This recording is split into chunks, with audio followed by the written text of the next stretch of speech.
Assalamualaikum warahmatullahi wabarakatuh. Perkenalkan, nama saya Nabila Cindy Putri dari kelas SI 4207. Saya akan menjelaskan mengenai analisis kinerja PT Semen Indonesia berdasarkan perhitungan KPI. Yang pertama, profil perusahaan. PT Semen Indonesia Persero Tbk, sebelumnya bernama PT Semen Gresik Persero Tbk, merupakan perusahaan yang bergerak di bidang industri semen terbesar di Indonesia. Diresmikan di Gresik pada tanggal 7 Agustus 1957 oleh Presiden RI pertama dengan kapasitas terpasang 250 ton semen per tahun. Pergantian nama dari PT Semen Gresik Persero Tbk menjadi PT Semen Indonesia Persero Tbk merupakan langkah awal dari upaya merealisasikan terbentuknya strategic holding group yang ditargetkan dan diyakini mampu mensinergikan seluruh kegiatan operasional. Yang kedua, visi misi. Visi yaitu menjadikan perusahaan penyedia solusi bahan bangunan terbesar di regional. Dengan misi, pertama, berorientasi pada kepuasan pelanggan dalam setiap inisiatif bisnis. Yang kedua, menerapkan standar terbaik untuk menjamin kualitas. Yang ketiga, fokus menciptakan perlindungan lingkungan dan bertanggung jawab sosial yang berkelanjutan. Yang keempat, memberikan nilai tambah terbaik untuk seluruh pemangku kepentingan atau stakeholders. Yang kelima, menjadikan sumber daya manusia sebagai pusat pengembangan perusahaan. Yang ketiga, strategi. Adapun strategi dari Semen Indonesia yang pertama, compete with clear and synergized vision, yaitu mampu mengarahkan seluruh sumber daya kapabilitas perusahaan secara baik dan tepat untuk berkompetisi mencapai cita-cita sinergis kooperasi. Yang kedua, have a high spirit for continuous learning, yaitu mau dan terbuka untuk belajar secara terus-menerus agar dapat bekerja semakin hari semakin baik dan mampu beradaptasi terhadap berbagai perkembangan serta perubahan yang terjadi dalam lingkungan industri persemenan. Yang ketiga, act with the high depth accountability, yaitu mampu diandalkan dan memiliki tanggung jawab atas perkataan, tindakan, dan keputusan yang diambil. Yang keempat, meet customer expectation, yaitu mampu memenuhi harapan dan keinginan serta kebutuhan pelanggan atas produk serta layanan secara fokus, responsif, dan sesuai standar prosedur yang berlaku. Yang kelima, perform excellently with the high integrity, mampu menunjukkan filsafat, sikap hidup, dan tindakan yang sesuai dengan nilai-nilai moral dan etika yang luhur serta tidak tergoyahkan oleh apapun juga. Yang keenam, strengthen teamwork, yaitu mampu melakukan pekerjaan secara bersama-sama untuk mewujudkan hasil kinerja terbaik dan memberikan nilai tambah terbaik bagi perusahaan dan bagi seluruh pemangku kepentingan. Yang keempat, performance measurement. Definisi performance: hasil kerja yang dicapai seseorang atau sekelompok orang dalam suatu organisasi sesuai dengan wewenang dan tanggung jawab masing-masing dalam rangka upaya mencapai tujuan organisasi bersangkutan secara legal, tidak melanggar hukum, dan sesuai dengan moral ataupun etika, dikutip oleh Sumamura tahun 2004. Performance Measurement System membantu manajer dalam melacak implementasi strategis bisnis dengan membandingkan hasil aktual dengan sasaran dan sasaran strategis. Sistem pengukuran kinerja biasanya terdiri dari metode sistematis untuk menetapkan tujuan bisnis bersama dengan laporan umpan balik berkala yang menunjukkan kemajuan terhadap tujuan. Dikutip dari Simons 2002. Performance Measurement PT Semen Indonesia. Adapun inputs-nya yang pertama, people and culture. People and culture terdiri dari talent management, development program, dan champs. Yang kedua, system transformation yang terdiri dari GCG, business process management, ICT, organization structure, and capability structure. Yang ketiga, cost transformation, yaitu terdiri dari supply chain optimization, operational efficiency, corporate service cost transformation. Adapun outputs-nya, yang pertama, construction material, yang terdiri dari semen, RMC, and aggregate and ETC, yang memiliki capacity management, quality management, and grain management. Selanjutnya ada action business, yang terdiri dari distribution and retailer, logistics service, IT service, energy, mining service. Selanjutnya ada regional expansion, yang terdiri dari importing countries, exporting countries, and close proximity.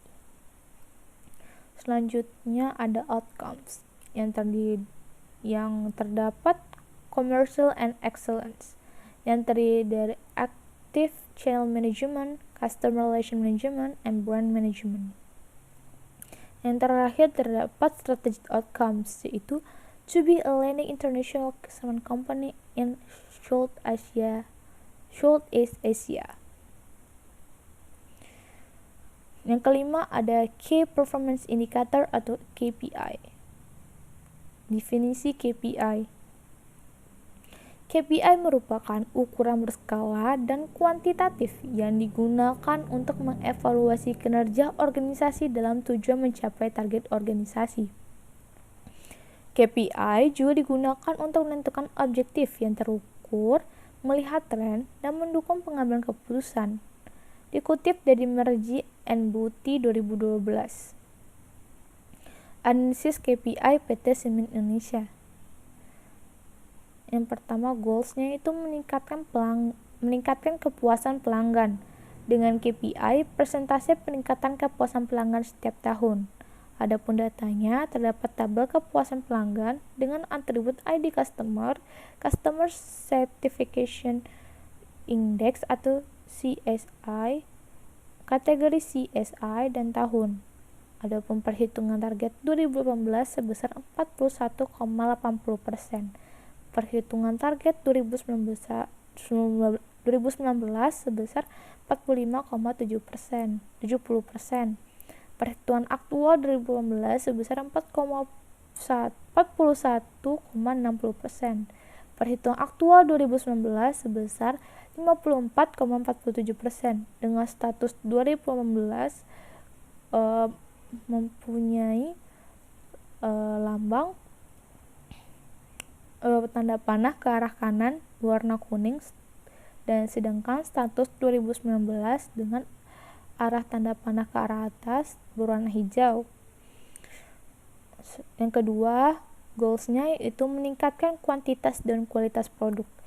Dengan KPI-nya itu dengan KPI presentasi peningkatan kuantitas produk setiap tahun.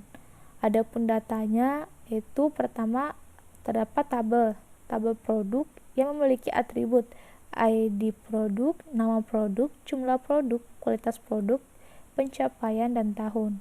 Adapun perhitungan targetnya sebesar 30,58% pada tahun 2018. Perhitungan target pada 2019 yaitu 35,38%. Perhitungan aktual 2018 sebesar 31,60%. Perhitungan aktual 2019 sebesar 43,28%. Dengan status tanda panah ke kanan warna kuning pada tahun 2018 dan status 2019 yaitu tanda panah warna hijau ke arah atas. Yang ketiga, goals-nya itu meningkatkan kualitas program mitra binaan sebagai bentuk perlindungan lingkungan dan tanggung jawab sosial yang berkelanjutan. Dengan KPI, rata-rata skor peningkatan kualitas program mitra binaan setiap tahun. Adapun datanya, tabel berupa program mitra binaan dengan atribut ID program, nama program, indikator keberhasilan, jumlah program, kualitas program, dan tahun. Untuk perhitungan target 2018 yaitu 35,321, perhitungan target 2019 39,575, Perhitungan aktual 2018 sebesar 37,612. Perhitungan aktual 2019 sebesar 40,352. Dengan status 2018, tanda anak panah naik warna hijau, dan status 2019 dengan tanda anak panah ke kanan warna kuning. Yang keempat, goals, yaitu meningkatkan pendapatan berdasarkan skala perseroan. Dengan KPI, jumlah peningkatan pendapatan berdasarkan skala perseroan setiap tahun. Adapun datanya memiliki tabel pendapatan perusahaan dengan atribut tahun, jumlah pendapatan, pertumbuhan pendapatan, indikator keberhasilan. Perhitungan target 2018 itu sebesar sekitar kurang lebih 26 juta dalam rupiah. Perhitungan target 2019 kurang lebih sebesar 30 juta. Perhitungan aktual 2018 kurang lebih sebesar 27 juta. Dan perhitungan aktual 2019 kurang lebih sebesar 41 juta, yang mana status 2018 ditandai dengan anak panah ke kanan warna kuning dan status 2019 dengan anak panah ke arah atas berwarna hijau.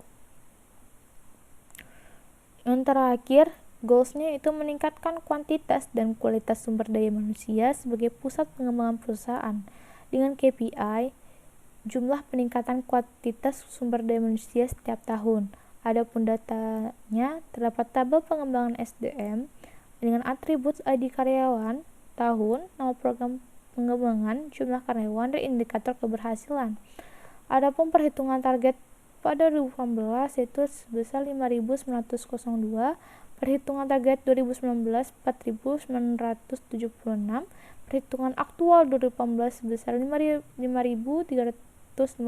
dan perhitungan aktual 2019 sebesar 7.271. Dengan status 2018 ditandai dengan anak panah ke arah kanan warna kuning, sedangkan status 2019 ditandai dengan anak panah ke arah atas berwarna hijau. Yang keenam, implementasi KPI teks. Yang pertama ada persentase kepuasan pelanggan. Pada 2018 dengan current year 41,60%. Dengan penurunan dari target yang dihasilkan sebesar 0,20%, dan previous year-nya dibandingkan dengan previous year memiliki kenaikan sebesar 1,40%. Sedangkan pada tahun 2019 pada current year-nya 54,47%. Dibandingkan dengan targetnya memiliki kenaikan sebesar 8,77%. Dibandingkan dengan previous year memiliki kenaikan sebesar 12,87%. Adapun diagram linear pada persentase kepuasan pelanggan sebagai berikut. Antara 2018 dan 2019 memiliki peningkatan yang cukup signifikan. Selanjutnya persentase kuantitas produk, yaitu pada tahun 2018 current year-nya sebesar 31,60%. Dengan perbandingan pada target, adanya peningkatan sebesar 1,02%. Dibandingkan dengan previous year memiliki kenaikan sebesar 1,71%. Pada tahun 2019 pada current year-nya memiliki persentasenya 43,28%. Dibandingkan dengan targetnya memiliki kenaikan sebesar 7,90%. Dibandingkan dengan previous year-nya memiliki kenaikan sebesar 11,68%. Adapun diagram linear yang memperlihatkan persentase kuantitas produk,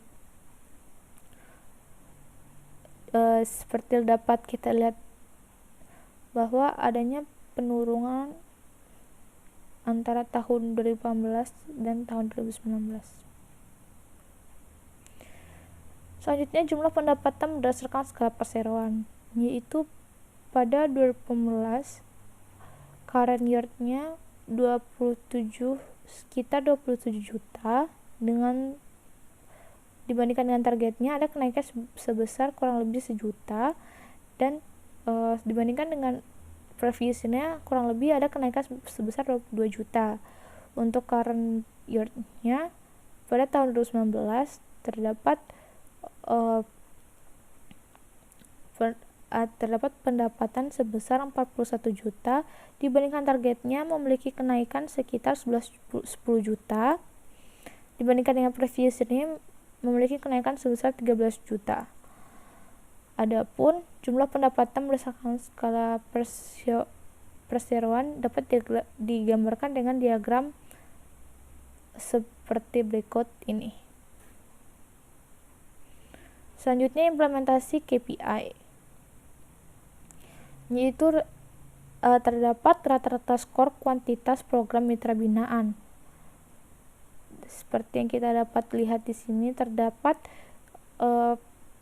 pada tahun 2018 memiliki aktual sebesar 37.612,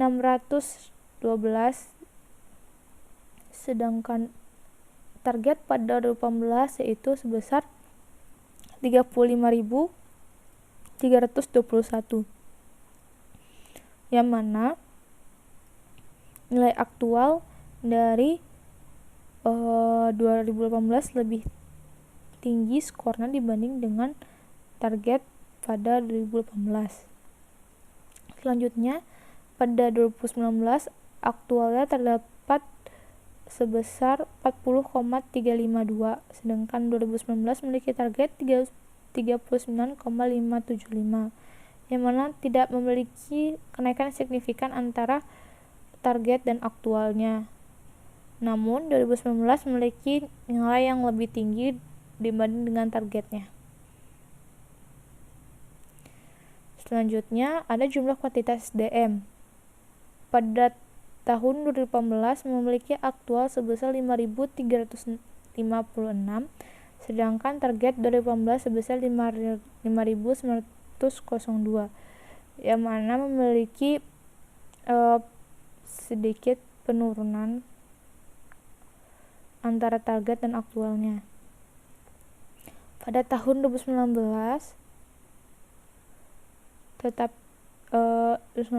itu aktualnya itu sebesar 7.271 dan targetnya sebesar 4.976. Antara target dan aktual pada 2019 memiliki peningkatan lebih signifikan dibanding dengan target dan aktual 2018. Karena dari target 2019 ini target hanya direncanakan 4.976, tapi aktualnya malah sangat jauh melebihi dari target yang telah ditentukan. Sekian dari saya, mohon maaf apabila terdapat kesalahan. Terima kasih atas perhatiannya.